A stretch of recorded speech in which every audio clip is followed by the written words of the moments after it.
Hi, Rumi. How are you? Good, how are you?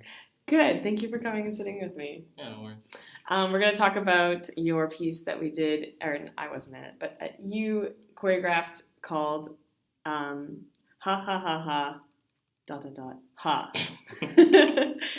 for Choreographic Works 2019, performed at Ryerson. First question for me is just the fact that laughter was a soundscape and why that was interesting to you.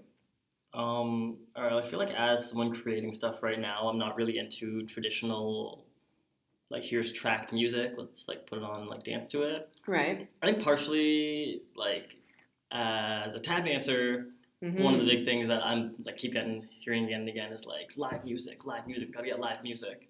And so, like, maybe that has some influence on it. And also just, like, a lot of this stuff, I feel like I go seeing a lot of the soundscape to that is either like a lot of percussion with some solo instruments or a lot of like ambient tones and that kind of stuff. So I feel like right now I'm just kind of on a like unconventional sound on stage kind of thing. Totally, yeah. And yeah, so also I'm really into like live sound also, like people creating it in person. So like the first question I did when I started this, I was like, what would it be like to choreograph the sound of laughter? And so I was like, okay, well, I'm not just gonna like record this. I could just have people laughing. That makes a lot more sense, you know? That'd be so like unauthentic. Just someone laughing into a mic, like ha ha. I mean, it would work still. Like there'd be ways to like, layer it over and make it really interesting, and that could become like like an edit or something. Like a whole musical idea could come out of that, right? Okay. Like, you can make a whole like score of just laughing if you wanted to. But I don't know. It's just like the idea of having also people on stage, dancers on stage making sound. Yeah, like right there. Yeah. Yeah, so I like that. And so, yeah, like that was kind of the impetus was like, what is it like to dance to the sound of laughter? And then I like had this idea, brought it to Hannah a little bit. I was like, can we like develop some movement first? And so we got in the studio, started doing a little bit of stuff, and I kind of knew I wanted to be like between two realms of like something dance happening and then something more just like her grooving happening. Okay.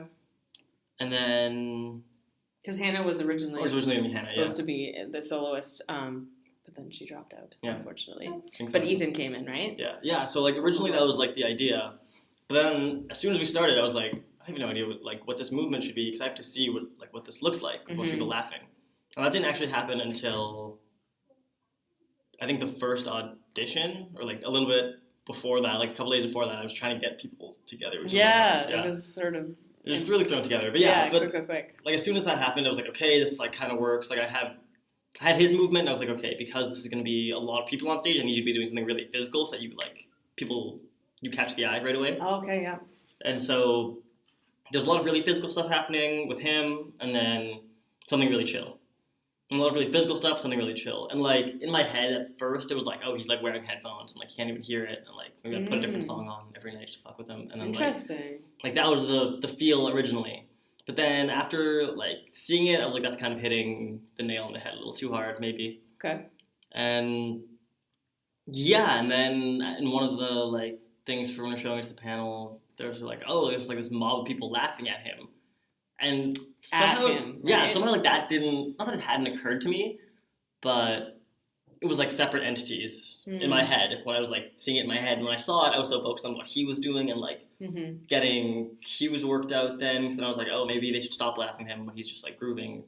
Which like, again, if he had headphones, it would have been like the music takes over. Something happens, right? Right, okay. Which I think, I'm glad I steered away from that. But yeah, and so then basically it just became this interplay of like them laughing, then him laughing, and then it was this crowd laughing at him, and that changed the dynamic, and then it was like a social thing happening, which, I don't know, I think I might have not done the greatest job of like really being specific in what I was trying to say with it. Because I remember you saying that some of the audience members one night sort of connected to the idea of bullying and how if you're laughing at someone, especially in a group, like Ethan would feel like bullied. Is that wasn't what you're going for though, right? Like honestly, my emphasis was just like dancing to the sound of laughter, and then it became this like scenario or like became this narrative, right? Yeah. And so then, like because I wasn't coming at it from a narrative standpoint, I wasn't really as prepared to like handle it as that. Okay. So I tried a couple different things. I was like, okay, when they stop laughing, he's gonna laugh. And so first I tried, he's laughing the whole time he's dancing, and then when he stops, like he's laughing when they're laughing. Yeah. And then when he's grooving, he stops laughing. So we tried when he was dancing and when he was grooving. Mm-hmm. And when he was dancing just didn't read right to me. Something might have just been one of those gut instinct things where I was like, no, I feel like this isn't, like as much as I love the challenge, like the added physicality by like doing really huge things while I'm doing vocally, like I love that in terms of like rigor and like pushing someone to like see how far it can go. Difficult.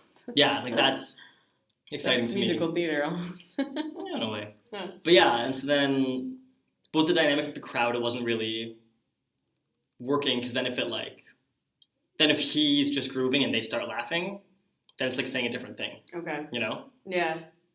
And the like joyousness of the whole thing kind of is diminished and was diminished when that happened in a way. Interesting. Okay. Yeah, but like it would be interesting if I try to reverse it again to see now that like it happened to be like, oh, maybe that was a better path or a different path to go down. Yeah. I feel like if you sort of play with the social aspect, like you said, it can change. Totally. Because that wasn't like in the forefront of my mind. I didn't have. Also, like getting a crowd together a bunch of times is hard to like be like, okay, you're just gonna stand here and laugh for like an hour. Do you have the time for that? When like everyone's trying to rehearse everything. So that's also like a lot to ask of people.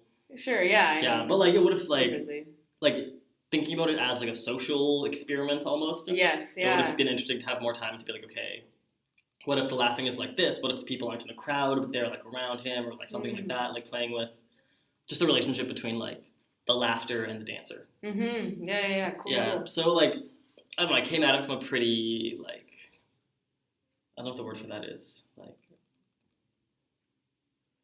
just like a step away from like it being people. Okay. In a way, and then like when it was happening, I was like, oh, these are people. These things are happening. So.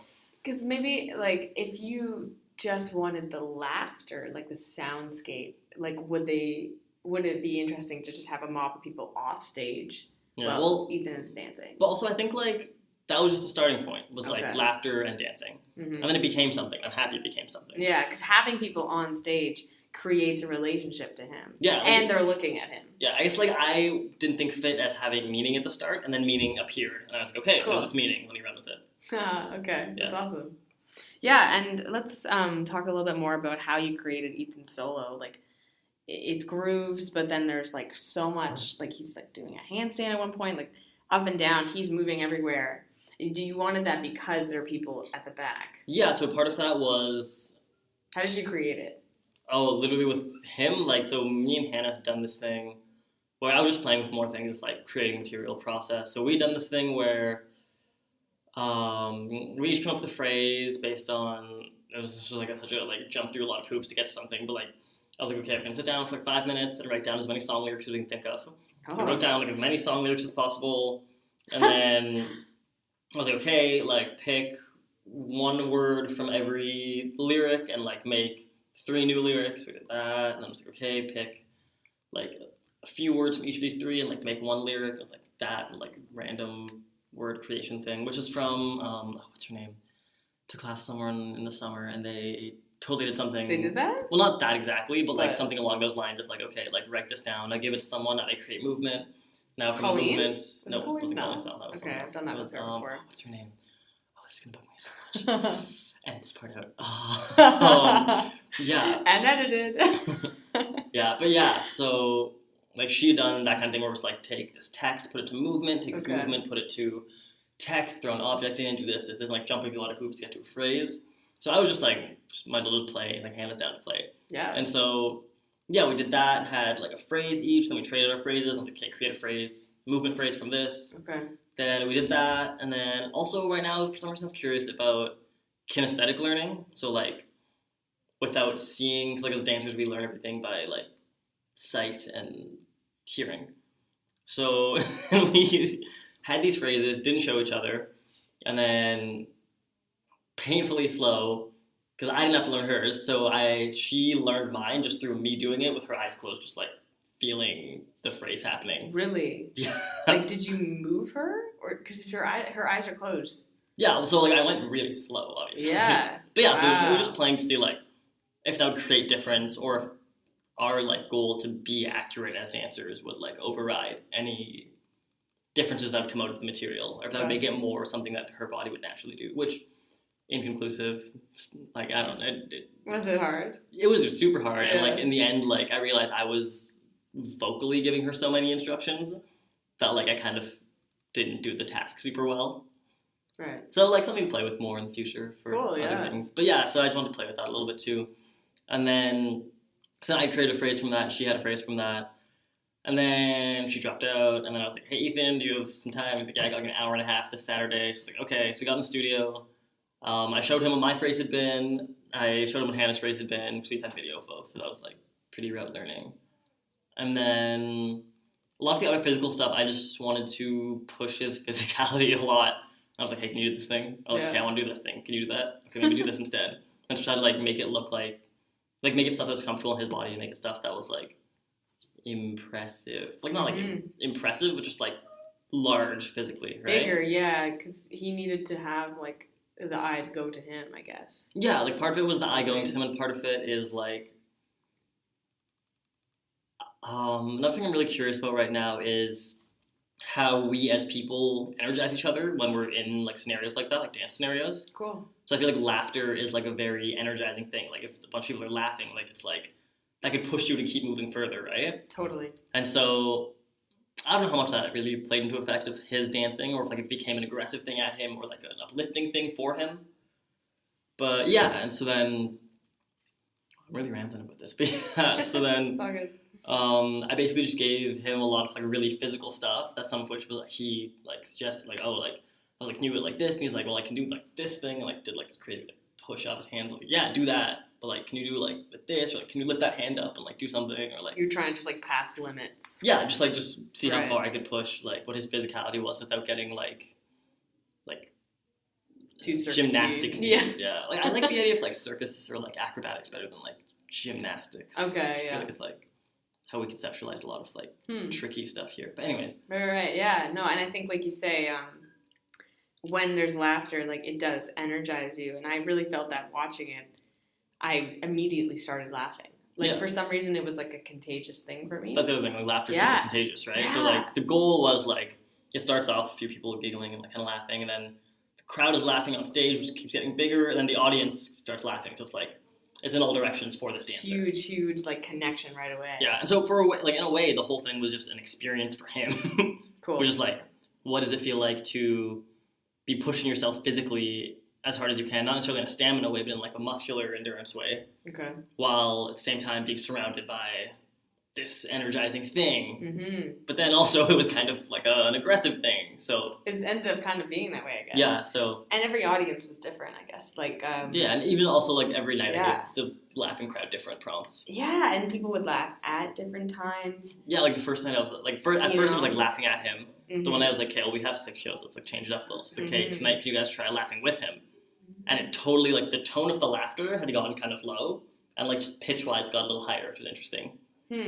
Which I like don't, more of like a yeah, I don't know what the reasoning behind that was, Yeah. but I was like, interesting, like small change there.